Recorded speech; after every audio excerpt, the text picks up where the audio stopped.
Bismillahirrahmanirrahim. Assalamualaikum warahmatullahi wabarakatuh. Bismillahirrahmanirrahim. Wassalatu wassalamu ala rasulillah wa ala alihi wa sahbihi wa man tabi'ahum bi ihsanin ila yaumiddin, amma ba'du. Allahumma sahli sadri wa yassir li amri wahlul 'uqdatam min lisani yafqahu qawli. Allahumma inna nas'aluka ilman nafi'an wa rizqan thayyiban wa amalan mutaqabbalan. Allahumma allimna ma yanfa'una wa zidna ilman wal huda wat tuqa was salaha ya rabbal alamin. Yang dirahmati Allah Subhanahu wa taala, alhamdulillah summa alhamdulillah, segala puji hanya milik Allah Rabb semesta alam. Salawat dan salam tak lupa kita curahkan kepada junjungan kita, suri tauladan kita, Nabi Muhammad sallallahu alaihi wasallam. Yang dirahmati Allah Subhanahu wa taala, insyaallah pada siang hari ini kita akan membahas tentang rukun iman kepada malaikat. Rukun iman kepada malaikat. Iman kepada malaikat ini sejatinya terkandung di dalamnya atau memiliki konsekuensi setidaknya ada 4 hal. Yang pertama adalah al-imanu bi asma'in man alimna asma'ahum, yaitu kita beriman akan adanya malaikat, yaitu malaikat-malaikat yang kita ketahui nama-namanya. Di antara mereka ada malaikat yang namanya Jibril, di sana ada malaikat Mikail dan lain sebagainya. Namun sebelum itu, hal yang paling utama ketika seseorang beriman bukan hanya sekadar beriman kepada namanya, tapi juga harus beriman kepada wujudnya atau eksistensinya. Lah, untuk apa seseorang beriman? Saya percaya ada malaikat namanya ini, tapi nggak percaya dengan wujudnya. Karena bisa jadi seseorang percaya dengan nama-nama malaikat, dengan berbagai macam nama-namanya, tapi ternyata dia meyakini malaikat tersebut itu cuma satu, tapi namanya ada banyak. Padahal malaikat itu ada banyak, bukan hanya ada satu atau dua malaikat saja. Maka yang paling utama adalah seseorang beriman akan eksistensi malaikat. Dan malaikat itu beda dengan apa? Beda dengan jin, beda dengan setan. Ada sebagian orang berpendapat bahwasannya malaikat itu dari setan itu sendiri. Dalil mereka adalah fasajadal malaikatu kulluhum ajmaun illa iblisa aba. Maka malaikat ketika diperintah untuk sujud kepada Nabi Adam alaihissalam, semua malaikat itu sujud illa iblisa. Nah, sebagian orang berdalil iblis itu masuk kategori malaikat, padahal bukan.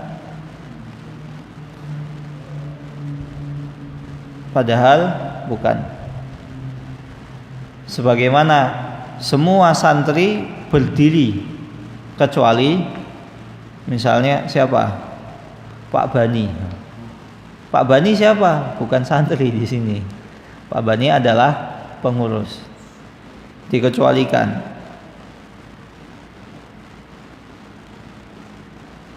Maka pertanyaannya, lantas setan itu apa?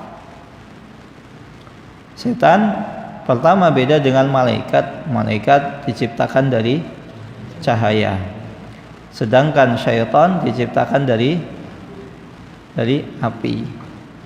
Manusia diciptakan dari tanah. Kita diciptakan dari setetes air mani.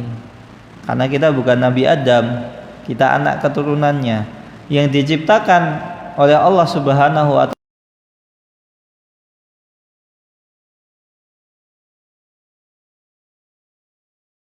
Maka ketika kita berbicara, kemarin kita beriman dengan asma Allah dan sifatnya. Salah satu nama Allah Subhanahu wa Ta'ala, Allah adalah Al-Khaliq, Allah yang menciptakan. Dan sifatnya Allah Subhanahu wa Ta'ala itu memiliki tangan, salah satu sifatnya menciptakan. Allah Subhanahu wa Ta'ala memiliki tangan. Maka ketika seseorang mengingkari tangan Allah Subhanahu wa Ta'ala, maka lantas apa istimewanya Nabi Adam dengan kita? Karena apa? Sama-sama diciptakan. Ada sebagian orang mengingkari Allah Subhanahu wa Ta'ala tidak memiliki tangan, taktil, diingkari. Atau tangannya Allah Subhanahu wa Ta'ala itu ditahrif, maknanya diselewengkan. Yang harusnya tangan malah diterjemahkan jadi kekuasaan. Maka itu adalah penyelewengan. Maka kalau misalnya tangan menurut Asy'ariyah itu adalah kekuasaan Allah Subhanahu wa Ta'ala, maka lantas istimewa Nabi Adam dengan kita apa? Kan kita sama-sama diciptakan oleh Allah dengan kekuasaannya. Nggak ada istimewa dong. Untuk apa ayat dalam Al-Quran disebutkan Allah Subhanahu wa Ta'ala menciptakan Nabi Adam, sedangkan menciptakannya dengan kekuasaan Allah, sama dengan kita. Maka ketika seseorang mentahrir bukan malaikat itu hanya sekedar khayalan. Ada sebagian orang mengatakan nggak ada malaikat Israfil, itu nggak ada, itu cuma khayalan aja. Khayalan manusia yang ketika dia meninggal, lihat orang meninggal kok kayaknya sakit sekali. Oh, itu berarti yang nyabut itu adalah dia berkhayal. Yang mencabut adalah orang yang makhluk yang sangat luar biasa. Itu hanya khayalan. Sejatinya enggak, ya mati tinggal mati. Padahal ada malaikat yang mencabut nyawanya. Begitu juga banyak orang yang mengingkari tentang adanya bidadari. Ngapain masuk surga? Pengen ketemu bidadari. Bidadari itu ya cuman khayalan manusia, khayalannya Muhammad. Ada orang begitu, maka nggak boleh. Kemudian tadi yang kedua adalah kita beriman dengan nama-nama yang kita ketahui dari para malaikat, seperti malaikat Jibril. Di sini Syekh Muhammad bin Shalih Al-Utsaimin di kitab beliau di Syarah Hadis Arba'in Nawawi, beliau ketika menyebutkan syarat konsekuensi beriman kepada malaikat, kita hendaklah beriman kepada nama-nama malaikat yang kita ketahui. Dan beliau cuma menyebutkan Jibril. Kenapa disebutkan Jibril? Ada yang tahu? Kenapa Syekh Shalih Al-Utsaimin, Muhammad bin Shalih Al-Utsaimin hanya menyebutkan malaikat Jibril dari nama-nama malaikat yang diketahui oleh manusia? Ada yang tahu? Kenapa? Kenapa kok Syekh Muhammad bin Shalih Al-Utsaimin tidak menyebutkan nama malaikat yang lain? Karena nama malaikat yang lain itu masih diperselisihkan. Ada sebagian ulama yang berpendapat bahwasanya nama malaikat tersebut, malaikat yang disepakati namanya itu cuma satu, Jibril. Semua ulama sepakat Jibril itu ada. Dan inilah khususiyahnya Jibril, keistimewaan Jibril. Jibril itu adalah pemuka para malaikat. Sedangkan nama-nama malaikat yang lain itu diperdebatkan, Mikail, Israfil, Israel. Itu ada yang mengatakan itu nama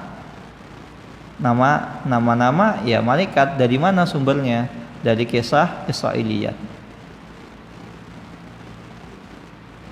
Kemudian konsekuensi beriman kepada malaikat yang ketiga adalah an-nu'mina bima lahum min a'malin. Kita harus beriman bahwasannya mereka memiliki tugas masing-masing. kita beriman kepada malaikat, bahwasanya malaikat tersebut itu memiliki tugas masing-masing. Ada di antara malaikat itu seperti Jibril, mukalun bil wahyi, yang ditugaskan untuk menyampaikan wahyu, yang mana malaikat Jibril tersebut diutus oleh Allah Subhanahu wa taala untuk menyampaikan wahyu, risalah kepada para nabi dan rasul. Dan di antara malaikat tersebut ada Mikail. Malaikat Mikail itu mukilun bil qatari, yaitu malaikat Mikail itu ditugaskan untuk menyampaikan apa itu? Qitar. Aibil matar, untuk menurunkan hujan, wan nabat, dan tumbuh-tumbuhan. Begitu juga malaikat Israfil, mukalun bin nafi fis sur. Malaikat Israfil itu ditugaskan untuk apa? Israfil meniup sangka kala. Nah, salah satu tiga malaikat ini ada ulama yang menguatkan ini ada namanya. Buktinya apa? Karena Rasulullah SAW suatu ketika beliau sholat malam, beliau pernah berdoa pada sholat malamnya. Allahumma rabba Jibril wa Mikail wa Israfil. Ya Allah, Tuhannya, Rabbnya, sesembahannya Jibril, sesembahannya Mikail, sesembahannya Israfil. Nah, ulama salah satunya Syekh Muhammad bin Shalih Al-Utsaimin menguatkan nama malaikat yang lain itu ada Mikail dan Israfil. Karena sanad hadisnya ini sahih. Sedangkan nama-nama malaikat, apalagi yang 10 malaikat, Ridwan, kemudian Mungkar, Nakir, Raqib, Atid, itu diperdebatkan. Ada yang mengatakan ya ini nama dari tadi Israiliyat, kisah Israiliyat. Ada yang mengatakan ini bukan nama tapi sifat. Nah, kenapa di sini berdoa dengan menyebutkan 3 malaikat tadi? Kenapa? Ada yang tahu? Pasti ketika Rasulullah SAW melakukan sesuatu menyebutkan A, nggak menyebutkan B, padahal ada yang lain. Ada malaikat yang lain, ada malaikat yang misalnya tugasnya itu jadi tugasnya itu untuk berzikir. Di mana? Di Baitul Ma'mur. Jadi ada malaikat itu tugasnya itu setiap hari berzikir, mensucikan Allah Subhanahu wa taala, mengagungkan Allah. Mereka masuk ke sebuah tempat yang ada di langit sana, namanya Baitul Ma'mur. Sehari itu setiap harinya masuk malaikat ada sekitar berapa? 80.000 malaikat. Jadi kalau mereka sudah masuk, mereka tidak keluar lagi. Nah, kalau setiap harinya, itu hadisnya sahih. Kalau setiap harinya itu 80.000 malaikat masuk ke Baitul Ma'mur dan mereka tidak keluar lagi, artinya mereka tetap di Baitul Ma'mur tersebut. Maka hadis ini memberikan faedah kepada kita. Pertama, langit itu, surga itu luas sekali. Coba bayangkan, kalau ada sebuah tempat sehari itu masuk 80.000 orang. 80.000 orang ini nggak keluar di situ terus. Besoknya lagi masuk 80.000 orang. Maka kira-kira ruangan tersebut itu isinya berapa orang? 160, yaitu kalau 2 hari. Lah, langit dan bumi itu diciptakan sudah berapa lama? Berapa hari? Berapa hari kira-kira? Setahun lebih. Berapa? 60 lebih. Sejak Allah Subhanahu wa taala sebelum menciptakan Nabi Adam sampai nanti hari kiamat. Nah, pertanyaan Nabi Adam tuh berapa tahun yang lalu? Segampangnya gitu aja lah. Ya wah Ustaz, kalau Nabi Adam susah. Ya sudah, gampangannya paling gampang lah Nabi Muhammad SAW. Itu kita sudah berapa Hijriah? 1445 Hijriah. Nabi hijrah usia berapa? Nah, Nabi hijrah usia berapa? Nabi hijrah usia berapa? 53. Sekitar 52, 53 lah. Ya tinggal ditambah 10. Ditambah 53. Ya kurang lebih itu sejak Nabi Muhammad SAW lahir. Taruhlah sekitar 1500 ya. 1500 tahun. 1500 dikali berapa? Dikali 12 bulan dikali 30 hari. Nah, silahkan antum hitung. Kemudian nanti dikali 80.000 malaikat. Ini artinya surga tersebut tuh luas. Jadi antum tuh nggak usah khawatir, nggak kebagian surga. Tetap sampai manusia terakhir yang Allah Subhanahu Wa Taala masukkan ke dalam surga, surga itu tetap cukup. Bahkan dalam sebuah hadis disebutkan hal min mazid. Apakah ada yang mau masuk lagi? Begitu juga dengan neraka, hal min mazid. Apakah ada yang mau masuk neraka lagi? Maka nggak usah khawatir. Wah kalau saya misalnya manusia terakhir, terus saya ditakdirkan masuk surga, emang surganya cukup, tenang. Surga itu cukup. Itu faedah pertama, menunjukkan bahwasannya surga dan neraka itu luas. Langit itu luas. Faedah yang kedua adalah malaikat itu banyak jumlahnya. Sedangkan kita di konsekuensi beriman kepada malaikat bukan hanya kita beriman kepada para malaikat yang kita ketahui namanya. Cuman Jibril, Mikail, Israfil saja, enggak. Tapi sampai malaikat yang kita tidak ketahui namanya. Seperti malaikat yang ditugaskan untuk berzikir tadi di Baitul Ma'mur. Memang kita tahu namanya 80.000 lah. Dikali ya tadi. Sampai saking banyaknya kita nggak tahu. Ya intinya kita percaya. Karena sumber hadisnya, sumber berita yang sampai kepada kita itu adalah berita yang sahih. Berita yang mutawatir. Ya kita harus beriman. Nggak boleh kita kita mengingkari. Sedangkan saya tegaskan sekali lagi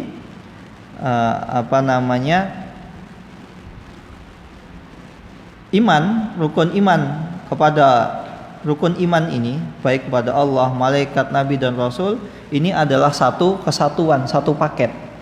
Seseorang misalnya saya cuma beriman kepada Allah, nggak beriman kepada malaikat, maka imannya nggak sempurna, dia dihukumi kafir.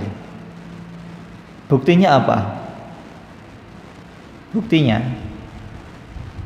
orang kafir Quraisy itu percaya loh dengan Jibril. Jibril itu adalah sosok bahasanya begini, malaikat Jibril itu adalah sosok malaikat yang sangat melegenda. Jadi yang percaya Jibril itu bukan hanya kaum muslimin saja, sampai orang kafir Quraisy itu percaya dengan Jibril. Namun dengan segala macam versinya. Ada yang mengatakan Jibril itu adalah sosok malaikat yang kuat, dan mereka menyebutnya Jibril, tapi memang namanya Jibril. Ada yang mengatakan Jibril itu adalah sosok malaikat yang kuat. Ada juga yang mengatakan Jibril itu adalah tangan kanannya Allah. Ala kulli hal, Jibril adalah malaikat yang sangat agung. Namanya disepakati oleh para ulama, maka kita percaya. Bahkan orang kafir Quraisy itu tahu namanya Jibril.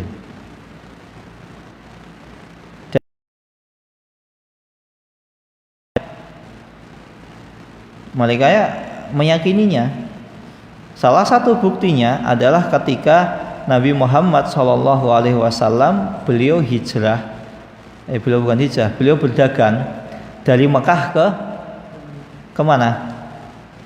Kemana? Syam. Nah, ketika Rasulullah SAW berdagang ke Syam, itu kan dikisahkan Rasulullah SAW itu diikuti oleh apa? Oleh awan. Jadi awan, kemudian pohon-pohon menyalami gitu. Salah satu yang lihat itu adalah Buhairah. Nah, Buhairah itu kan tahu, loh, kok ada manusia, ada seorang laki-laki kok diikuti oleh awan. Kemudian dia mengatakan, ini awan yang sebagaimana mengikuti Nabi siapa? Nabi Isa. Terus kemudian Waraqah bin Naufal. Siapa Waraqah bin Naufal? Waraqah bin Naufal itu salah seorang ini Waraqah bin Naufal itu dikatakan, ada yang mengatakan Waraqah bin Naufal itu masuk kategori sahabat. Karena ketika itu dia beriman pada Rasulullah SAW. Waraqah bin Naufal itu adalah sepupunya Khadijah. Nah, ketika Rasulullah SAW awal menerima wahyu, Rasulullah SAW itu kan begitu menggigil, ketakutan, sampai Khadijah itu khawatir. Maka Khadijah radhiyallahu taala anha itu mengajak Rasulullah SAW ke sepupunya, yaitu Waraqah bin Naufal. Diajak apa? Karena Waraqah bin Naufal ini adalah salah seorang penganut agama Nasrani. Salah penganut agama Nasrani yang masih berpegang teguh dengan agamanya. Nah, ketika Khadijah cerita ini begini dan begitu, apa komentarnya Waraqah bin Naufal? Innahu namus. Sesungguhnya ini adalah namus. Nah, namanya namus menurut mereka. Ini sebagaimana yang mendatangi siapa? Isa. Maka ketika saat itu juga Waraqah bin Naufal itu beriman, dan dia mengatakan, tidaklah seseorang yang menolong engkau kecuali adalah orang yang akan selamat, sedangkan orang yang memusuhimu adalah orang yang akan celaka. Maka Waraqah mengatakan kepada Khadijah, hendaklah kamu mengimani setiap apa yang dia sampaikan, karena itu adalah namus yang diutus oleh Allah Subhanahu wa taala kepada Isa untuk menyampaikan wahyu. Waraqah bin Naufal itu ada yang mengatakan itu masuk kategori sahabat, karena ketika itu dia beriman kepada Rasulullah sallallahu alaihi wasallam. Nah, yang dirahmati Allah Subhanahu wa taala, tadi disebutkan Rasulullah SAW ketika salat malam menyebutkan 3 malaikat, yaitu Jibril, Mikail, dan Israfil. Hikmahnya atau keutamaan dari 3 malaikat tersebut, karena setiap malaikat tadi itu mereka mewakili kehidupan yang sangat dibutuhkan oleh manusia. Contohnya malaikat Jibril itu mewakili kehidupan hati, ketenangan hati, ketenangan pikiran, dan lain sebagainya. Karena malaikat Jibril alaihi salam itu diutus oleh Allah Subhanahu wa taala untuk menyampaikan wahyu. Sedangkan wahyu yang berupa Al-Qur'an itu adalah kehidupan hati manusia. Maka kalau manusia itu pengen hidupnya bahagia, nyaman, tenang, damai, baca Al-Qur'an. Nggak ada bacaan di muka bumi ini yang bisa membuat hati seseorang itu tenang, nyaman kecuali Al-Qur'an. Nggak ada. Ahli sastra manapun, antum menyelesaikan semua karya tulisnya. Misalnya ada salah seorang novelis terkenal, tapi saya tidak menganjurkan antum baca novel. Misalnya sastranya luar biasa, antum baca sekali, mau ngulangi lagi kira-kira semangat nggak? Bosan nggak? Bosan. Antum pengen cari karyanya yang lain, cari lagi, selesai, khatam. Mau ngulangi buku yang sama? Enggak. Tapi Al-Quran itu antum baca, itu antum nggak bosan, antum nggak capek. Nah pertanyaannya, Ustadz, kok saya baca Al-Quran kok saya ngantuk ya? Nah itu bukan Al-Qur'annya yang membuat antum itu ngantuk, bukan Al-Qur'annya yang membuat antum itu tidur. Tapi apa? Tapi setan. Setan itu yang membuat agar manusia itu jangan sampai membaca Al-Qur'an, agar manusia itu jangan sampai dia memahami wahyu kalam ilahi. Kan ada sebuah pepatah, tak kenal maka tak sayang. Orang nggak akan senang sama orang lain kalau dia nggak kenal. Makanya saya pernah mengatakan nggak mungkin antum ujuk-ujuk ya bisa akrab, misalnya Abdillah sama Moreno ujuk-ujuk bisa satu kamar gitu, nggak mungkin kalau nggak ada sebab dan musababnya. Sebelumnya nggak ketemu, nggak mungkin. Atau misalnya kan antum kamar ini kan cocok-cocokan kan, iya kan? Kan ustadznya nggak menentukan antum tidurnya di mana. Kenapa kok ini bisa sekamar sama ini? Ya karena ngerasa cocok. Tapi mungkin nggak antum sebelumnya nggak kenal, terus misalnya ustadz antum Moreno sama ini. Kira-kira setelah itu antum pindah nggak? Pindah. Karena mungkin merasa tidak ada kecocokan. Nah kecocokan ini bentuk rasa kasih sayang, rasa perhatian gitu loh. Nah iya. Maka kalau kita pengen memiliki rasa cinta kepada Allah Subhanahu wa taala, salah satu caranya yaitu dengan mengenal Allah. Bagaimana cara kita mengenal Allah? Baca Al-Qur'an. Maka setan itu kan sudah bersumpah di hadapan Allah Subhanahu wa taala, la ughwiyannahum ajmain. Sesungguhnya aku bersumpah ya Allah, aku akan menyesatkan manusia semuanya. Maka salah satu cara menyesatkan, nah kalau ada manusia pengen mengenal Allah melalui firman-Nya, jangan. Ayo dikipasin biar ngantuk. Antum bisa buktikan, antum misalnya sudah tidur berjam-jam, antum habis itu wudu, olahraga, antum baca Al-Qur'an. Paling 15 menit setelah antum ngantuk. Pertanyaannya, emang antum ngantuk? Enggak, padahal tidur sudah lama, badan seger, bugar, fit. Tapi baca Al-Qur'an ngantuk. Begitu juga ketika kajian. Antum, wah besok ada kajian Ustadz Fulan, ini harus datang ini. Saya harus soft pertama. Saya harus tidurnya awal, tidur awal, bangun awal biar cepat. Kalau misalnya saya tidurnya kemalaman, nanti saya bangun misalnya ini kondisi badan kurang fit, kurang semangat, ngantuan. Maka antum berusaha tidur awal biar bisa dapat soft pertama, depannya ustadz langsung gitu. Ternyata ketika kajian ngantuk. Pertanyaannya, sebab ngantuk itu apa? Apakah karena antum kurang tidur? Enggak. Apakah tidur antum kurang berkualitas? Ya enggak. Antum sudah sudah merencanakannya. Artinya biar saya dapat tidur kualitas yang baik, tidur jam sekian, tidurnya begini dan begitu, minum ini itu sudah antum setting, sudah antum rancang. Tapi ketika kajian tetap ngantuk. Siapa yang buat kita ngantuk? Setan. Bukan Al-Qur'an yang membuat manusia itu jadi ngantuk. Bukan Al-Qur'an yang membuat manusia itu bosan, tapi setan. Setan ngipasi, ayo dikipasi, ayo disembut.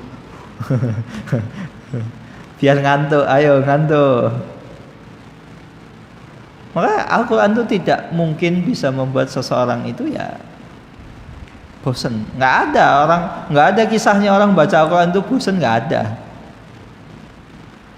Maka kalau orang baca Al-Quran bosan itu ada dua kemungkinan. Ada berapa kemungkinan? Kemungkinan pertama ya setan itu ngipasi dia biar cepat ngantuk, biar cepat bosen. Atau kemungkinan selanjutnya setan itu mengalihkan perhatiannya, dialihkan perhatian biar nggak fokus baca Al-Quran, ngalamun lah, atau tiba-tiba baca Al-Quran ingat doi gitu ya. Maka ini saran saya loh, saran ya, saran dan nasihat saya sebagai ya orang yang diamanahi untuk mengasuh antum semua di sini. Jadi kasarannya antum di sini itu anak saya semua. Sebagai seorang yang diamanahi untuk mengasuh antum, kalau misal antum baca Al-Quran, kemudian antum terngiang-ngiang wajah seorang akhwat, bukan adik antum, umi antum, bukan ibu,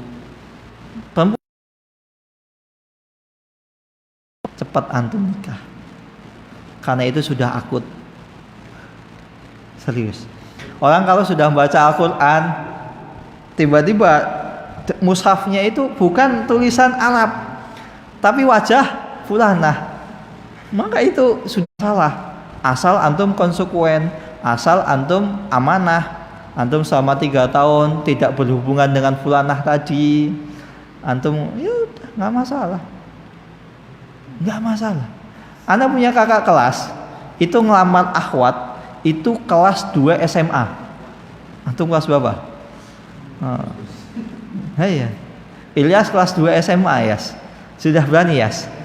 Moreno juga kelas 2 SMA, berani. Oh kelas 1 Ilyas ya.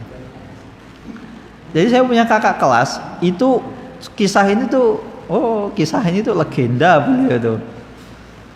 Karena apa? Akhwatnya itu nggak sembarang akhwat. Iya, kelasnya itu kelas jempolan ya, kelas wahid, pintar, cerdas, masya Allah. Maka kelas 2 SMA itu dilamar. Tapi beliau ngomong, saya nikahi anak bapak nggak sekarang, karena saya masih mondok. Nanti kalau sudah kuliah. Nah pertanyaannya, apakah benar dinikahi ketika kuliah? Enggak.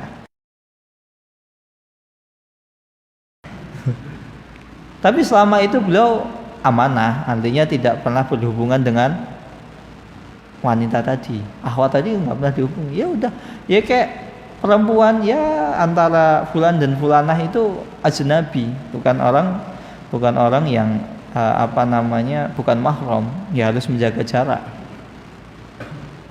Tidak masalah. Dan memang akhwat ini memang masya Allah.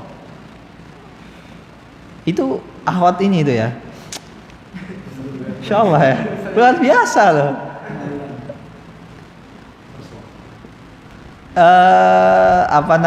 Ini saya dapat kisah ini dari teman-teman tadi, kakak kelas saya. Jadi akhwat ini tuh dulu pernah dilamar oleh wakil mudir Libya, ditolak. Ya karena apa? Sudah ada yang ngelamar. Dan alhamdulillah amanah. Wakil mudir Libya itu nggak sembarangan loh.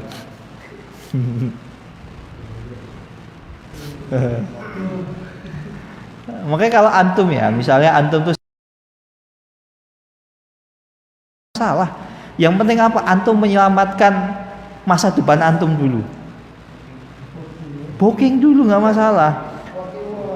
Tapi antum juga harus amanah. Antum nggak boleh misalnya main-main, mentang-mentang sudah saya booking terus antum boncengin kemana-mana. Ya nggak boleh, tetap nggak boleh. Nah, bagaimana kalau ternyata kita sudah melamar ternyata ditolak? Ya sudah, setidaknya antum bisa menghilangkan perasaan terhadap akhwat tadi sehingga antum bisa fokus untuk menghafal Al-Quran. Saya punya teman ini seangkatan saya, kalau saya kan kakak kelas, teman seangkatan.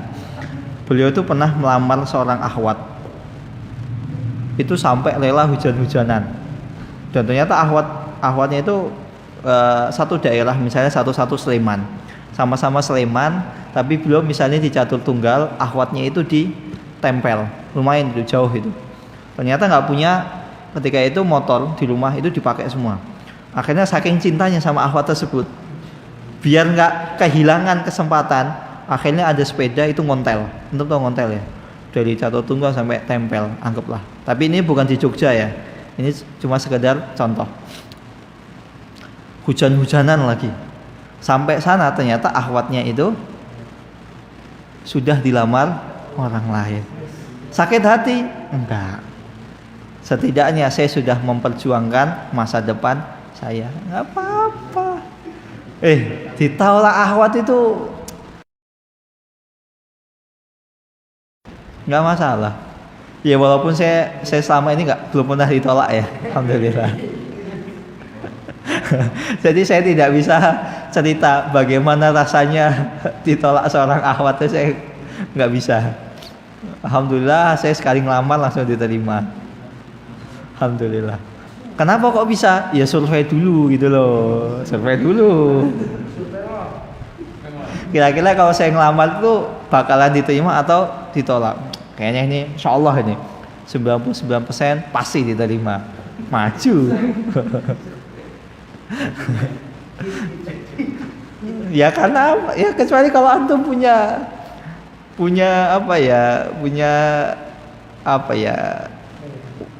perempuan idaman, antum harus perjuangkan. Kalau enggak susah. Sampai kalau antum misalnya udahlah nanti aja akhirnya ditikung oleh orang lain, enggak jamin antum ketika menikah dengan perempuan jadi itu adalah sekedar pelarian. Apalagi akhwat itu kalau senang sama ikhwat tuh ngomong gitu loh, jangan cuma kode-kode. Iya loh, ya banyak apa namanya CLBK cinta lama bubarkan keluarga. Iya, karena dulu pernah senang dengan seorang akhwat atau seorang ikhwan tapi tidak diungkapkan, tidak berusaha untuk menempuh cara yang halal. Akhirnya ya wis, ketika ditikung sakit hati, menikah dengan pasangannya itu ternyata sekedar pelarian. Bahaya, hati-hati. Maka kalau antum ketika mau menikah, pastikan masa lalu antum itu sudah selesai. Bukan puas maksiat, enggak. Masa lalu antum dengan mungkin antum pernah dengan fulanah A, B, Linda, Jessica, kemudian Bunga, Mawar.